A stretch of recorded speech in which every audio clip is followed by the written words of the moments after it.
I love that with my role at Amazima that I get to teach biblical truth. And what comes with that role is some huge hopes, some huge expectations for our students and for the school and for the whole of Amazima. We spend a whole year teaching through the Bible, from creation to the cross.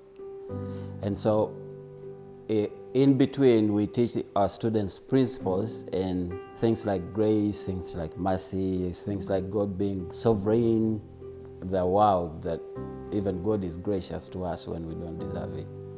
We really want to not just be another loud voice in the background of their life. We want to come in and present truth in a way that they will receive, and it'll lead to heart transformation. Well, I would say patience is key, because you don't just wake up one day and beat your students with the Bible. You have to learn that learning is a process. And so it takes time for one to be uprooted of all the false teaching that has taken place in their lives. So in you being patient, you're actually learning together with the student. I think one of the biggest challenges that we face when we're teaching biblical truth to the students is that sometimes we feel like we're John the Baptist. We're a lone voice shouting in the wilderness. It feels sometimes like the whole world is shouting in one direction, we're going in the opposite. And that's a lot for the students, to have most everybody they know telling them one thing and then having a handful of people telling them something different. So most of the time there is change, there's success when we're teaching biblical truth through relationships. The way that we are intentional about investing in them. It's not just about what happens in the classroom and answering questions there, but it's taking 5 or 10 minutes after class to engage in conversation.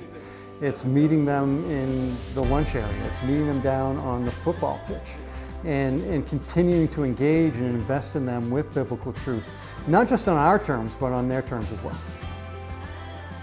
We've grown up in a broken world, grown up in broken families. And so when you get to see someone who really cares for you and loves you unconditionally, then you get to learn that what they are telling me is tested, not just by what they speak, but how they live around me. We've seen so many students who have made dramatic changes in their life, both in their behavior, but even more so in the way that they approach life and in their thought life and in the way that they engage with friends and family and the way that they serve in the community. Biblical truth has gotten into their hearts and has transformed them into new creations. It's not a Western thing, it's not an African thing, it's what God has set as the standard. And so we've been successful because we've allowed to be taught by God so that we can also teach other people.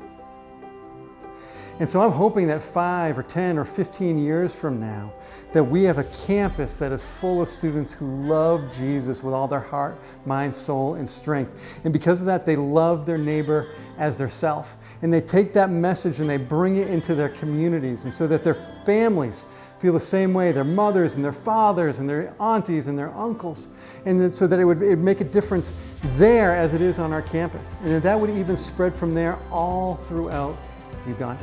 That the message wouldn't stop here, but the revival we would see here would spread throughout this whole entire country. I think that's possible, and I think that's exactly the direction we're heading in.